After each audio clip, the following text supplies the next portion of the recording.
What's going on? I'd like to welcome you all to Water Your Soil. So I know you read the title and you're probably wondering, like, what in the world is he talking about? How is it too late to improve my credit score? When in this previous video, he himself stated that improving your credit score and this credit journey can be a lifelong marathon. Well, I'm gonna go into detail explaining what I mean. So you wanna be sure to check out this video. It's gonna be a good one, all right? Let's get into it.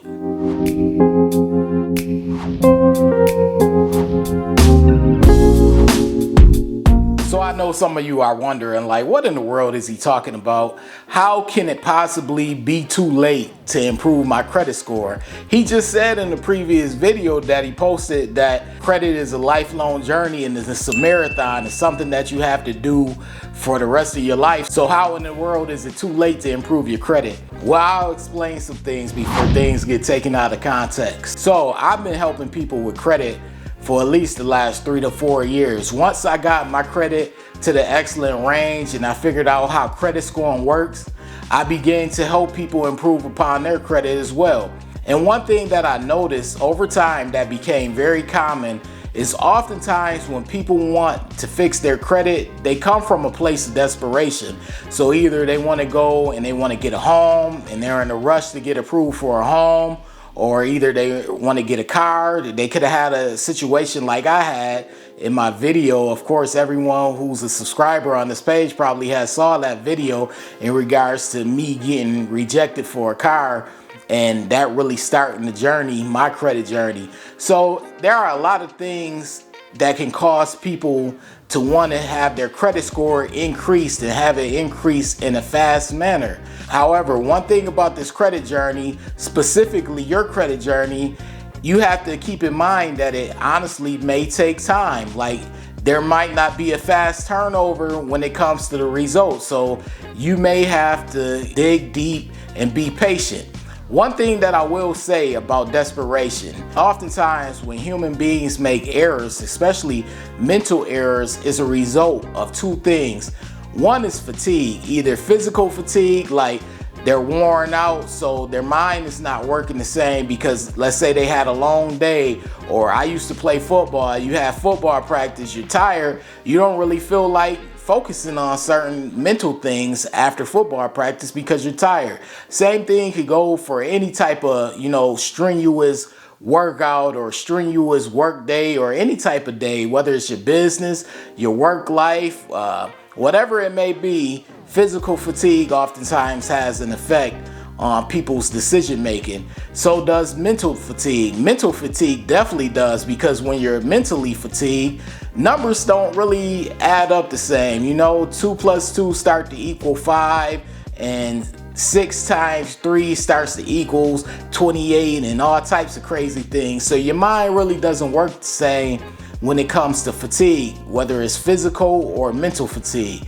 The same thing goes for desperation. One thing that I noticed over time from helping people with their credit scores is when people are desperate, they oftentimes do not think of the outcome or the results. Critical thinking is at a minimum when people are desperate. They just want the result. Like, what can you do to take me from a 540 to a 720? I need it now. And I'm like, I can't do that, I can't do it. There's nothing that I can do to take you from a 540 to a 720 in the span of a month and a half. So that's a place of desperation.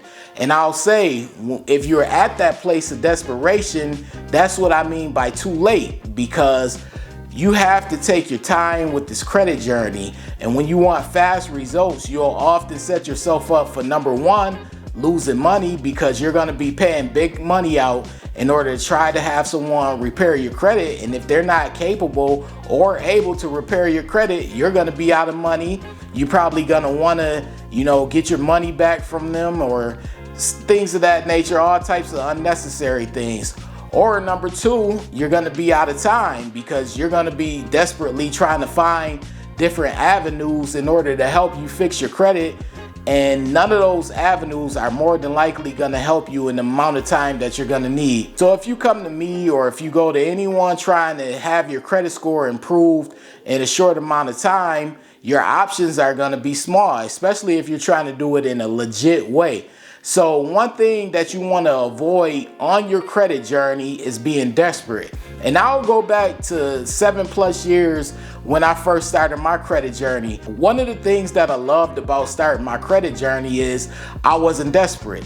I was low, I was feeling down on myself, and I was kind of, sad because I just had to return a car that I had in my possession to a dealership because the bank reneged on the loan. So I was a little down, but I was also motivated. But one thing that I wasn't desperate because I already had a backup car that I had to get fixed and repaired. And I didn't have to worry about trying to get a new car again because I got the backup fixed. So I wasn't in a place of desperation. And by me not being in a place of desperation, it was the best thing ever, because I remember prior to that, I was mentally in a little desperate spot, and I was trying to, fish for people to co-sign me and all types of things. And looking back on it in hindsight, I am happy that no one co-signed a car loan for me. Why? Because if someone would have co-signed the car loan for me back then, there's no way I would have learned about credit. There's no way I would have did research, learned about how credit scoring worked. I wouldn't have got secured cars or anything like that. So I had to fail in my position that I was in. I had to fail, and that failure is what motivated me. However, like I said, if I was desperate and I was trying to get a co-signer from somewhere and anywhere, and someone decided to co-sign, I don't think I would have went further in my credit journey. There's nowhere in my mind that I could honestly say I would have continued on my credit journey. I would have just accepted things how it was, like, hey, I got a co-signer and I got my car, I got what I want. That's it. So you don't ever want to get in that position where you're desperate. So some of you may be in a position of desperation. And what I mean by it's too late to improve your credit score, meaning that if you need quick results, meaning it's February and you need results in March and you need results of 130-point credit score increase, then yeah, it's too late. You don't want to be desperate, and some people get in that position where they're desperate. I oftentimes come across people who are trying to get homes and they come from a place of desperation. I don't want you all coming from a place of desperation. I want you here. I want you working on improving your credit. It's a journey, something that you're gonna have to do for the rest of your life. Even if you're here or you're on other credit channels or even on social media, wherever you're getting credit score information from, you're still gonna have to put in the work. It's a lifelong journey. Even after you get your car or your home or whatever it is that you're trying to get improved for, and whatever it is that you're trying to get, you're gonna still have to put in work. You're gonna have to know how credit scoring work, because let's say you get your house and you're all in your house and you're nice and comfy and you finally got your house, because this happens with a lot of people.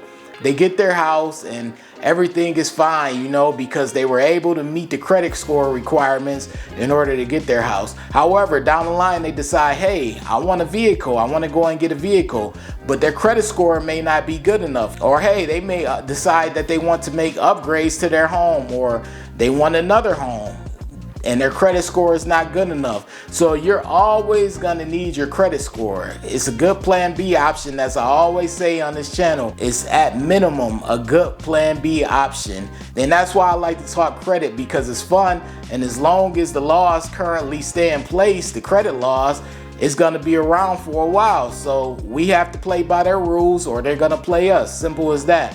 But try to avoid being desperate, because if you are desperate, you're gonna make mistakes along your credit journey and you're gonna make desperate moves, and it can end up costing you a lot of money. There are ways to avoid those things. There are ways to avoid paying thousands of dollars trying to fix and repair your credit, and one of those ways is to avoid being desperate. So my advice to you is for you to learn as much as you can about credit scoring and how credit scoring works. Read as much as you can. Make sure the information is verifiable. Make sure it's legit. Make sure it's valid. But learn as much as you can. Learn your credit report, because that's very important. Learn your credit report. what's hurting your score, what's helping your score. Those things are important, and you want to make sure that you are patient.